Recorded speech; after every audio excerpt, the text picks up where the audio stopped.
I want to do a follow-up to the building a module that I was going to run for my players at some point. I've kind of changed the way I wanted to do things. I originally was linking everything directly to the module itself, and I changed my mind, mainly because if a DM wanted to come in and edit some of these things that would be used, it would let those things appear as they expect. Same thing with actors. These things right here, all these guys. So what it does is now whenever I link to a specific NPC within the records, like these guys right here, it's not referencing them from the module directly. It's referencing them from the ones that are put within the world. So what I did is once I got everything the way I wanted to, I created a compendium of adventures. And I made this guy right here. And we're going to do a rebuild so you can see what it is. Under the content, you can see all the different things that I put there. And basically, I just drag and drop each of these folders from each of these sections that contains all these different things. And then it puts them in the adventure, and then you run the build. And whenever you're ready to install them, so this is my build version of the content. So whenever I use the actual module, and I'll show you.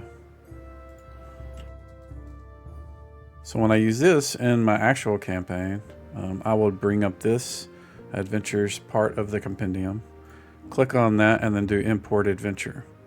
And then what that'll do is that will import all these actors, these items, all that. And so everything would be installed in the campaign and ready to go. And you can see from here, I've got the little icons to where there's some encounters or things that happen on the road that they're on. For this particular one, I also put a lootable. And this is because this piece, this encounter has some NPCs that might possibly be there if you use psionics. I don't, so they won't be. But there is a body there that has some stuff on it. And so I wanted them to, the party to be able to loot it. Now, I could have made a map for this, like a battle map, and put a body there and let them loot the body directly. But since there's not going to be combat there for me, I just left it to where they can double click this once I make it to where they can see it. Right now it's, you know, as you can see here, it's invisible to them. So whenever I'm ready to let them load it, I would just right click it and let them look at it. I did link the NPCs here on the off chance that I ever did decide to use these. I linked the encounter like this, and what this will let me do is I can just drag and drop this on the map and it'll spawn them. I don't generally do that on overland maps, and that's what this is. But also link the NPC directly, so if I wanted to look at it. The other section up here, particularly this one, has some sturges. It's kind of the same way. I did include some generic maps, such as this forest one here, and we can look at these here. And so what the GM could do is drag and drop these sturges on the map like that, move them around. I probably would place them in these trees or something like that, and then let them start from there for that encounter. The other part, there's some other encounters over here for the Giant's Crawl. Let's see. Where is that? In here. A lot of text. I also use like this paragraph. There's paragraph, and then there's quote, and there's some other things. I do this to kind of indicate that this is generally PC text, stuff you can tell them without revealing anything that shouldn't be there. So this one has an encounter in it. You can see use scene hillside for encounter. This is the hillside. I've actually got it up here already. We can go over here. And you can see I've got the guys already on the map right here. They are hidden, so you can't see them. The party would be coming from here, this side. I would put them here and then use this map for the encounter. And again, I've got it set to where if I want to add some more, I can. I just drag and drop them on the map if I wanted to. But I try to be clear as to where these things are, which ones I want to use. And you might think, oh, why don't I just link to the scene right here? The problem with that is instead of bringing up this map, what will happen is if I link to the scene here, it would do this, which not very helpful. Maybe someday they'll make it a little bit different to where when you click on this, it actually switches to the map or loads the map. But right now, that's not how Foundry works. And these guys are pretty typical. They got a crossbow, I gave them some ammo, and they have a longsword, armor class 4. And it randomly generates their hit points based on their hit point calculation here. Although these have static ones because of the actual module itself. If this was 0, then it would randomly generate them. And then lastly, we have the actual dungeon itself, the tomb. And you can see all the text, and it says use the tomb. And so we're going to go here.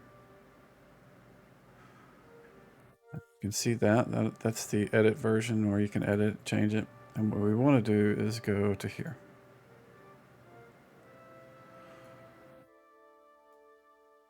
So I've got everything already laid out, all the NPCs where they should be. They're all hidden right now, so the players can't see them until I'm ready to show them.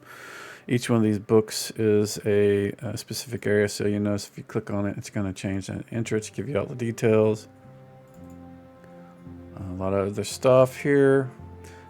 This is some text that are important that come from a voice, disembodied voice, and so I kind of wanted to give it a different appearance. And then the answer to the riddle is there. Spoilers, whoops. And then here on this side is a trap. So what I did is I created a NPC that is strictly just used for the combat section, this piece right here, the fire trap, so that I can easily use it to like target somebody and then do the damage, and all the stuff is already set. The fact that it's an NPC is irrelevant. All you want to do is use the trap that's on it. So in this case, you would want to use that. If they trigger it, you'd need to read this piece, and I'm not going to try to cover all that because spoilers and all that. There are some secret doors. If you zoom in close enough here, you can see them. There is a door here. The players can't see it. And then there is another trap that's right here. I put it right next to it. It's a gas trap that triggers when they do some things here. And again, you can click on it and then use the action for it. I don't think there's anything else that's really special about these. I think for here, this one, it has some things that you need to move around. So I put these little guys here on the map. And if you look at them, they're just a lootable. There's nothing in them. It's so that, the players say, oh, I want to move this vessel to here. And so I could do that, so that, I would know where they're putting the things. Let's see. Yeah. So like if it was there, they need to put them in a specific order, and I'm not going to tell what the order is, but they need to put them in a specific order to make sure that it does the thing that it's supposed to do. And then I have some NPCs that are hidden here that may or may not show up. If you look at the description of the room, there's a lot of detail for this guy. Describes a lot of things. At the end, there is these 3 guys that are here. If you need more of them, you can drag and drop them on the map, from there. That's why I like to link to the guys in here. You can also, if you don't want to do all this, you can really just use the PDF straight in if you want. I don't have the PDF for this one inside, but you can go, yeah, let's see, let's add a page as a PDF.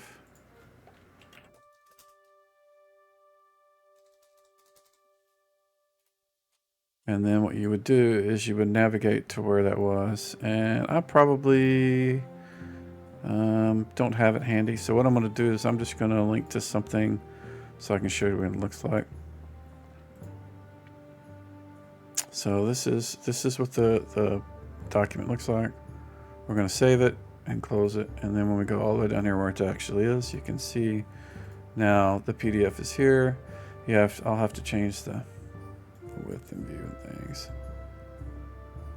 But now you can see, I could jump into different pages. You can do the same thing with a module. I don't have it conveniently here to where I could actually put the module here. The only difference is that if you use the module instead of the journal entries, it causes you to lose the ability to link to things. You can't have things like dice rolls directly in. You can't have NPCs linked like I was doing. Like these guys, you wouldn't be able to do any of this kind of fancy stuff. And highlighting, you would have to depend on the module to have that. And then the DM would need to know where all those are. But it makes it a little easier if you don't want to go through all the hassle of making the journal and organizing and putting everything in there. Let's see. So I don't think there's anything else special about this. I do some links to these sections just because the actual module, I tried to put it in the same order that the module was, like the cover and then the inside front cover, credits are there, all that sort of thing. I mean, none of this really matters if you're just doing this for your group. I'm trying to do this just because I'm a little, I like to have things kind of really organized. And then here's a new NPC. I try to organize it the same way they kind of look in the compendiums and whatnot. So, but that's really it. There's not a lot special about making one of these. Most of this is just built into Foundry. The only thing that'll be different is, how you have your NPCs configured, their combat, sections. In this case, this guy has a slam. No gear. But it's pretty simple to do, I think. So I recently watched one of the Foundry VTT streams, and they inspired me to do a little thing on the journal, and it's called Text Enrichers. I saw how they did it in their demo, so I went ahead and did it here.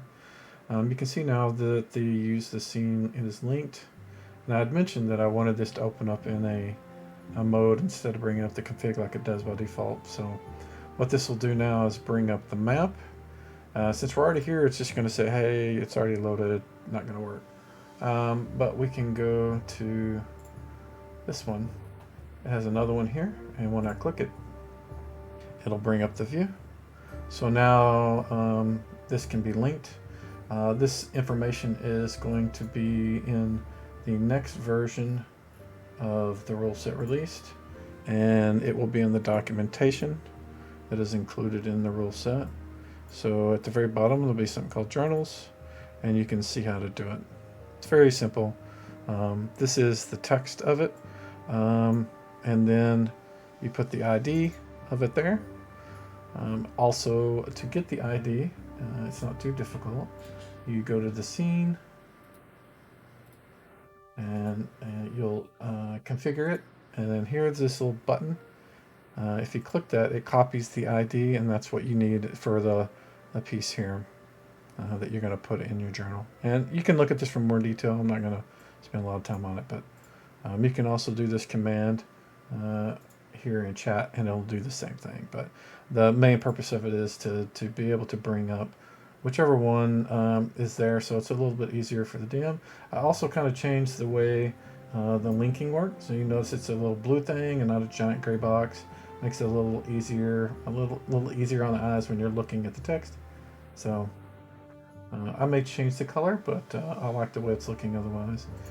You can see here's another one. I'll pop it open and switch straight to it. We can show you a couple of the other maps that the first one we showed was this one. I'll close these up. This is just, showing off maps. And then here's the generic forest one that I had made. I made this one with Dungeon Draft. Here's another one that I made with Dungeon Draft. These are just kind of generic maps that I can use. This one was with Dungeon Draft as well. I used some assets that I have from my campaign cartographer. This is the Old Skull Inn, which is the place where the players start. This map is not included in the thing. This is just for my use right now. But that's the inn. Here's the town of Shadowdale.